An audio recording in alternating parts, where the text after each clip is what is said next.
E aí, gente, tudo bem com vocês? Estou aqui de volta trazendo mais um vídeo para vocês aqui no canal. Então já aproveita, deixa seu like, se inscreve aí no canal. Então bora para a nossa história de hoje. Então a gente vai iniciar o nosso vídeo, né, com uma pequena frase de um grande discurso que foi I Have a Dream.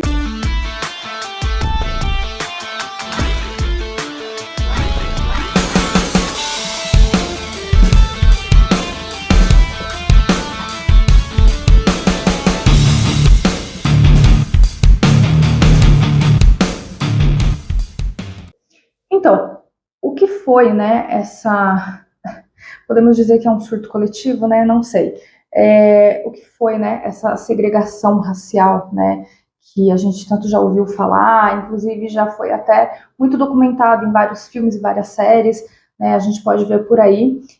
Isso tudo, né, se iniciou, foi uma discriminação mesmo racial, um sistema de discriminação racial que se iniciou lá para o finalzinho do século XIX e meados ali do século XX, tá? Porém, assim, teve muitos anos, né, muitos períodos, né, onde teve essa segregação, onde teve ali todo aquele preconceito e tudo mais. Porém, a segregação, ela teve ali o seu auge mesmo, ali por volta dos anos 50, dos anos 60, que foi quando aconteceu ali toda aquela mobilização, né, pelos direitos civis, que foi, inclusive, né, liderado ali por uma das pessoas, né, um dos ativistas, né, que participaram, que fez esse movimento acontecer, que foi o Martin Luther King, que é dono dessa frase muito famosa, inclusive, né, I have a dream, eu tenho um sonho, né, e uma pequena parte ali do discurso dele, eu tenho um sonho de que nas colinas vermelhas da Geórgia, os filhos, os descendentes dos filhos de ex-escravos e os descendentes dos filhos dos ex-donos de escravos um dia possam se sentar à mesa da fraternidade. Então, essa foi uma pequena frase de um grande discurso que ele fez. Martin Luther King, ele era um pastor batista e ele era um ativista político, então ele fez muita parte, né, praticamente liderou todo esse movimento, né, mas infelizmente, né, ele acabou aí assassinado. Então, por fim, né, teve esse surto aí, né, as pessoas realmente enlouqueceram, e começaram esse negócio de segregação, que eram, então tinham coisas de brancos e tinham coisas de negros. É um negócio assim meio difícil da gente parar para pensar hoje, né, em como seria a vida hoje, né, dessa forma, mas assim, isso realmente existiu, então, infelizmente faz parte da história, né, então eu vou trazer aqui para vocês algumas regrinhas, né, algumas coisas que fazia parte, né, dessa segregação, né, então, começando aí pelas instalações, né, então, todas as instalações eram separadas, né, a doutrina dos separados mais iguais permitia que os estados fornecessem instalações separadas para pessoas de diferentes raças, desde que essas instalações fossem consideradas iguais em termos de qualidade. Porém, a gente sabe que não foi assim mesmo que aconteceu, né? Se a gente assistir aí alguns filmes, séries, que tem muitos, que retratam, né, essa parte da história, a gente vê que não é nada disso. Então, passando para a próxima, o transporte, né? O sistema de transporte, como ônibus e trens, eram segregados. Eles tinham áreas específicas, né, que eram destinadas aos brancos e aos negros. Então, se vocês verem, né, tem algumas séries que mostram, inclusive, isso. E, por exemplo, vagões de trem, né, os brancos ficavam no vagão e os negros tinham que ir para outro vagão completamente separado, né, não podia ficar junto de forma alguma. A próxima regra, né, que eles tinham como segregação eram as escolas, né? As escolas eram segregadas com base na raça, sendo que tinha escola para brancos e tinham escolas para os negros, né? Elas eram completamente separadas. As escolas para os negros geralmente tinham menos recursos, financiamento inadequado e a infraestrutura precária em comparação às escolas de brancos. Então, isso também é uma outra coisa, né, que eles separavam completamente. Porém, as escolas de branco tinha toda ali uma estrutura, enfim, aquela coisa, era bem preparado. E as escolas que eram direcionadas às crianças negras era completamente, assim, de péssima qualidade, a pior qualidade possível, né? E uma das outras regras também, né, que eles tinham com eles era as restrições, né, de direito ao voto. Então, as leis de segregação também visavam impedir que os negros exercessem seu direito de voto. Foram implementadas várias medidas, como testes de alfabetização e taxas de votação, com o objetivo de dificultar o acesso do voto a pessoas negras. E agora eu vou falar para vocês um pouquinho, né, quem foram esses direitos civis, né, que foi essa galera que lutou mesmo para que tudo mudasse, né, e realmente, por fim, acabou mudando entre aspas, né, gente, acabou mudando assim um pouco essa questão da segregação que tinha nos Estados Unidos nessa época. Porém, a questão de preconceito, infelizmente, não temos previsão de quando isso vai acabar. Mas eu vou citar aqui para vocês, né, alguns ativistas.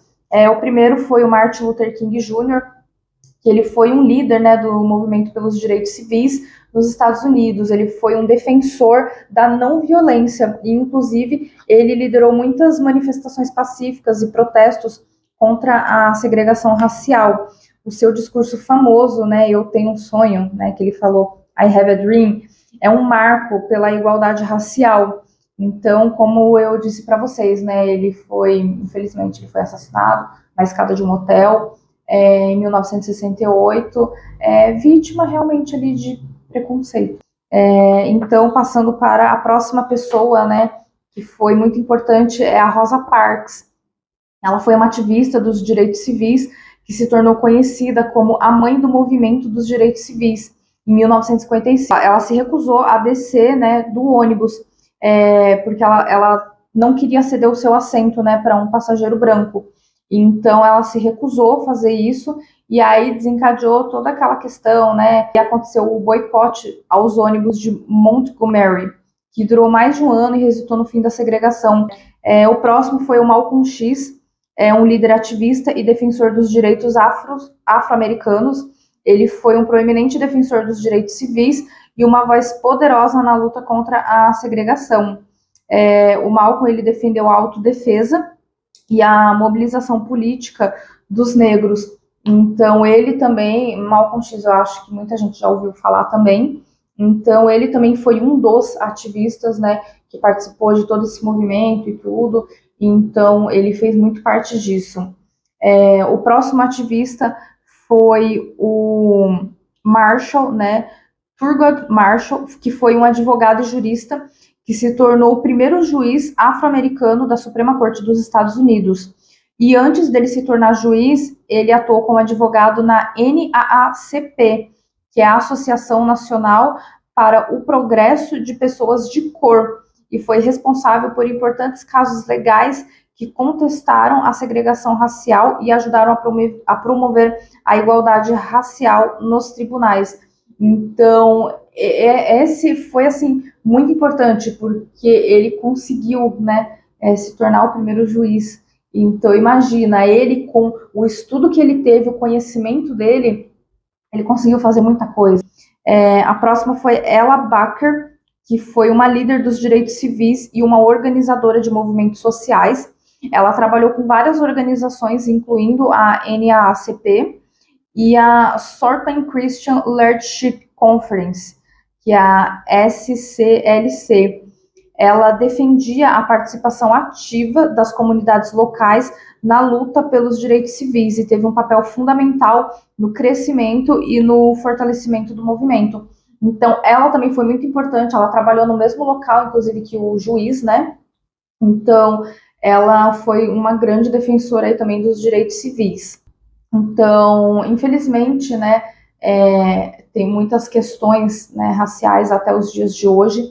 Então, vou citar para vocês o Emmett Till. Ele foi um adolescente afro-americano de 14 anos e ele foi, assim, brutalmente assassinado em 1955 no Mississippi. Então, ele foi espancado, né, por dois homens brancos E o que eles disseram é porque porque você estava flertando com a minha mulher.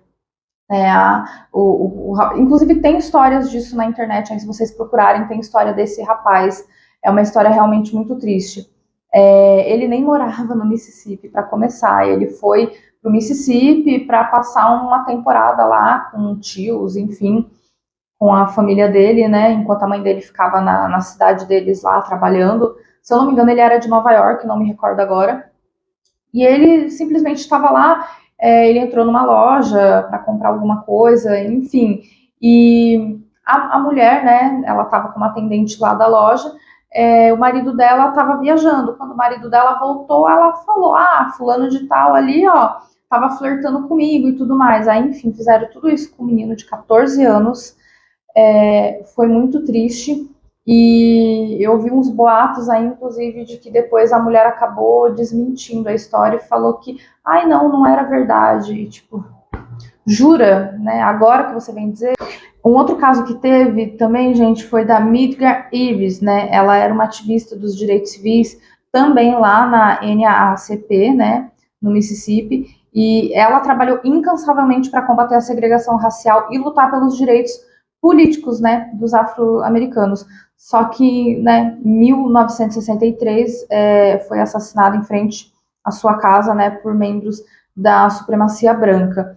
Essa supremacia branca, não sei se vocês já ouviram falar, mas é a Ku Klux Klan, né, que inclusive o Chris cita muito isso, né, na série Todo Mundo Odeia o Chris. Então eles eram uma supremacia branca ali que eles realmente pregavam isso. Próxima foi Viola Liuzzo, que foi uma ativista branca, né, dos direitos civis que participou da marcha de Selma a Montgomery, no Alabama, em 65. E depois da marcha ela foi assassinada pelos membros também aí dessa supremacia branca. Vamos lembrar aí de alguns acontecimentos que foram mais recentes, né, que vocês vão lembrar bem que, né, a gente ligava a TV e via realmente ali na TV as notícias, né, como por exemplo, né, do protesto antirracismo, que foi, infelizmente, né, após o assassinato do George Floyd, né, que foi, lembram? Que foi lá em 2020, né, um homem negro desarmado por um policial branco em Minneapolis em maio de 2020, né, então ocorreram vários protestos passivos. Então, se vocês se lembram bem, né, eles, né, tem vídeos ali e tudo, o pessoal realmente ali enforcando ele, apertando, enfim, né, perdeu sua vida. Outra questão, né, que é até mais atual, né, dos nossos tempos atuais, que é a disparidade racial na justiça criminal e no sistema de encarceramento. A disparidade racial, né, tem sido um tópico importante de discussão. Estudos têm mostrado que as pessoas negras enfrentam maior probabilidade de serem detidas, condenadas e sustenciadas a penas mais longas em comparação às pessoas brancas. Então, isso também é uma coisa que acontece muito, né? Às vezes a gente pode nem saber, não pode nem ver muito, mas isso são coisas que acontecem, né? Outra questão, né, que foi essas manifestações Black Lives Matter, que foi inclusive, né, após a morte do Floyd, né, lá nos Estados Unidos. Então teve todo esse movimento, né, de vidas negras importam, né, que ele tem ganhado força e visibilidade nos últimos anos, destacando a luta contra a violência policial e o racismo sistêmico, né, e a manifestação foi um protesto ocorrido em todo o mundo, né, chamando atenção para questões de justiça racial e igualdade. Então, após, né, infelizmente, a morte do Floyd, teve todo esse movimento, né, é um movimento que está forte aí, inclusive por conta disso. Mas então é isso, gente. Lembrando que isso é crime, né? Então, se vocês virem aí qualquer ato desse tipo, tem que denunciar. Esse foi o vídeo de hoje. Eu espero que vocês tenham gostado muito. Deixa aí nos comentários, né, se vocês lembram de mais alguma situação que aconteceu. Com certeza, né? São várias. Mas deixa aí no comentário, curte o vídeo, segue também aí no @. Eu vou ficando por aqui, gente. Então, até o nosso próximo vídeo.